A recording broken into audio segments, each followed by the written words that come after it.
Mazda just built a full engineering department around an engine that the whole car industry buried in 2012.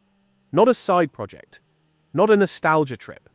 A real department with 36 engineers whose only job is to bring this engine back into production cars. And the engine everyone thought was dead is now sitting quietly inside some of Mazda's most important vehicles right now. The engine is the Rotary. And to understand why it died in the first place, picture two very different ways of making power. Most cars use pistons that slam up and down thousands of times a minute. The Rotary throws that idea away completely. Air and fuel get pulled in, squeezed, ignited, and pushed out, all through one smooth spinning motion. Mazda licensed this idea from a German engineer named Felix Wankel back in the 1960s, at a time when other big manufacturers had already looked at it and walked away. Mazda did not walk away.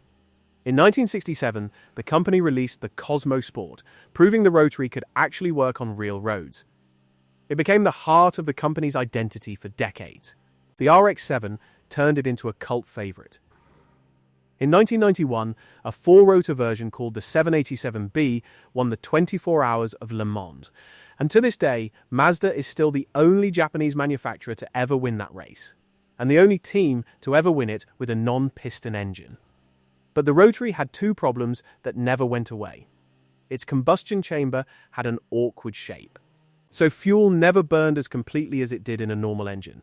That hurt fuel economy and made the exhaust dirtier.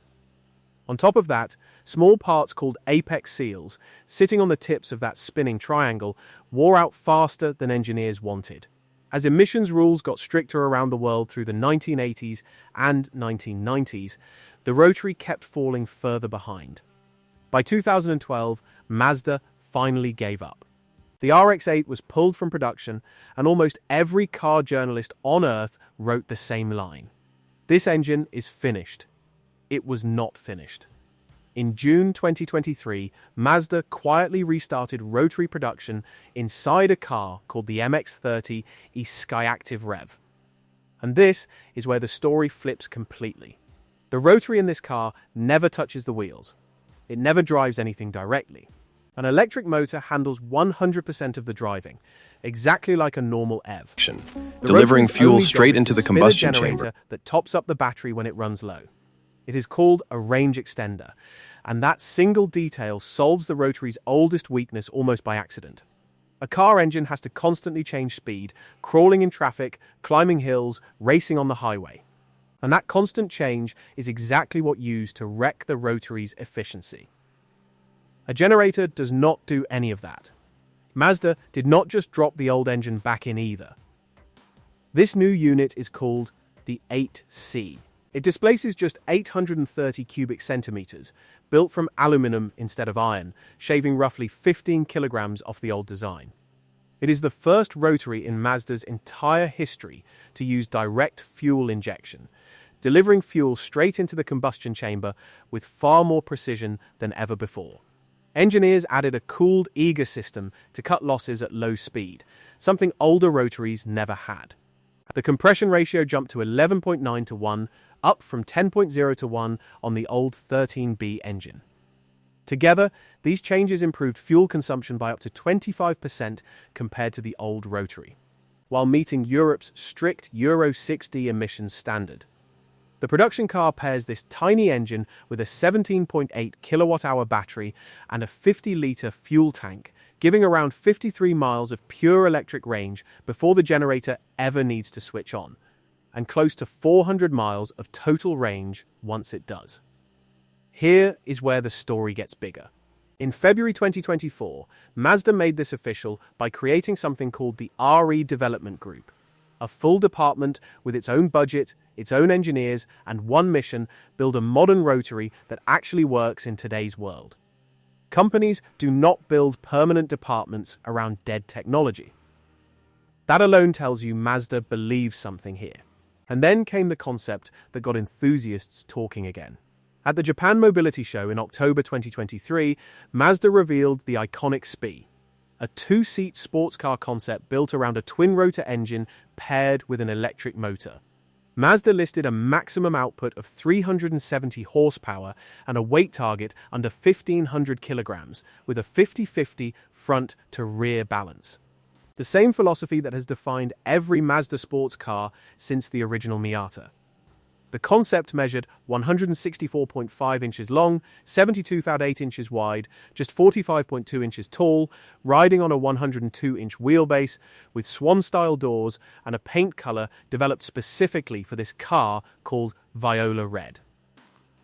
Mazda's own engineers have publicly called it a fitting successor to the RX-7. And enthusiasts online have already started calling it the RX-9, even though Mazda has never confirmed that name. Mazda is not trying to kill the electric car with any of this. A range extender only exists to make an EV go further, which makes it part of the same team, not an enemy of it. Mazda sells about 1.2 million vehicles a year across more than 120 countries, roughly 2% of the global market. Nowhere near the scale needed to shake giants like Tesla or BYD. Even Mazda's own battery-only EV, the standard MX-30, was quietly pulled from sale in California after its short range struggled to find buyers.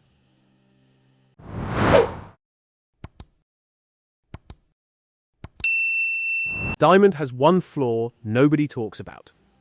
Hit it at the wrong angle and it cracks like glass. That flaw just cost the diamond industry decades of failed fixes. Chinese scientists finally solved it, and the numbers behind their fix are so strange that most material experts thought this trade-off could never be broken. This is the story of how they did it, and why it changes far more than jewelry. For over 100 years, diamond has held one title: hardest material on Earth. Nothing scratches it. Nothing dents it. That is why it ends up on drill bits, saw blades, and cutting tools in every heavy industry on the planet. But hardness is not the same thing as strength. A diamond can resist a scratch and still shatter from one sharp hit.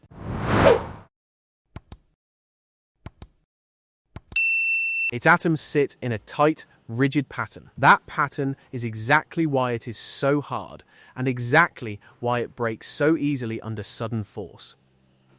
Engineers have known about this weak point for decades. They tried again and again to fix it. Every single attempt failed the same way. If they made diamond tougher, it lost its hardness. If they kept the hardness, the diamond stayed brittle.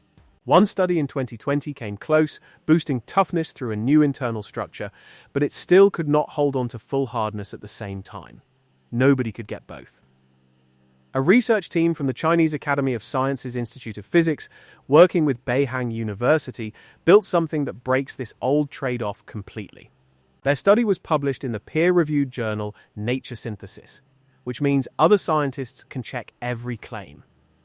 Instead of rearranging the diamond's own atomic structure, the way every past attempt had tried, this team took a completely different route. They built a support structure inside the diamond while it was forming. Think of it like weaving a skeleton straight into the material as it grows. That skeleton is made from multi-walled carbon nanotubes. These are almost impossible to picture in size. They are so small that a regular microscope cannot even see them.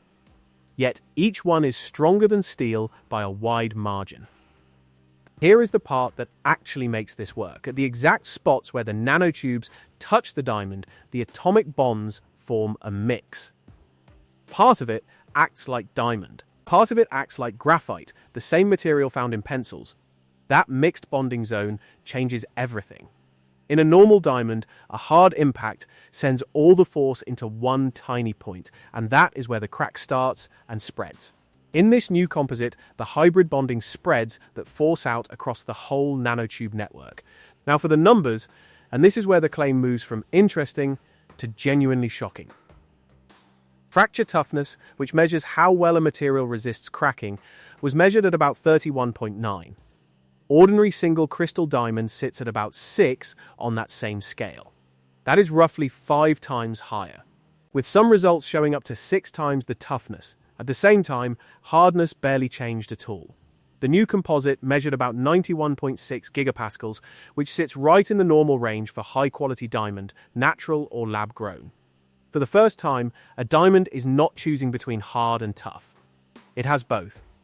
Why did nanotubes work when other materials failed for years? 3 reasons. First, they had to survive the extreme heat and pressure used to grow diamond in the first place, conditions that destroy most other materials before they can even bond properly. Second, they needed to chemically bond with the diamond at the atomic level instead of just sitting inside it like a foreign object. Third, they needed to be strong enough on their own to actually spread the stress once they were locked inside the structure. Carbon nanotubes checked every box, mainly because they are made of the exact same element as diamond. Both are pure carbon, just arranged differently. So why should anyone outside a lab care about this? Because diamond's brittleness has always limited where it can be used. Cutting tools wear out fast under sharp impact. Drilling equipment can fail instantly when it hits unpredictable rock underground.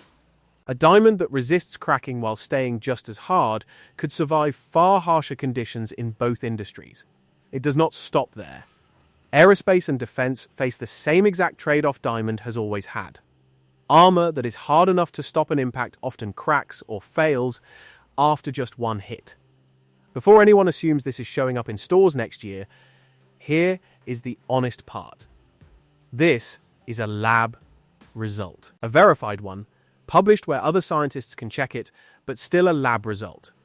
Turning a small nanotube reinforced diamond sample into something factories can produce at scale consistently and cheaply is a completely separate challenge. Plenty of major material breakthroughs have gotten stuck at exactly this stage for years, not because the science was wrong, but because scaling it up is its own long battle. This breakthrough is not happening alone.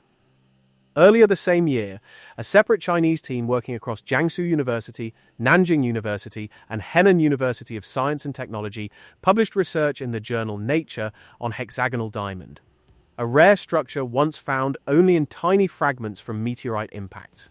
That material measured even harder than standard diamond.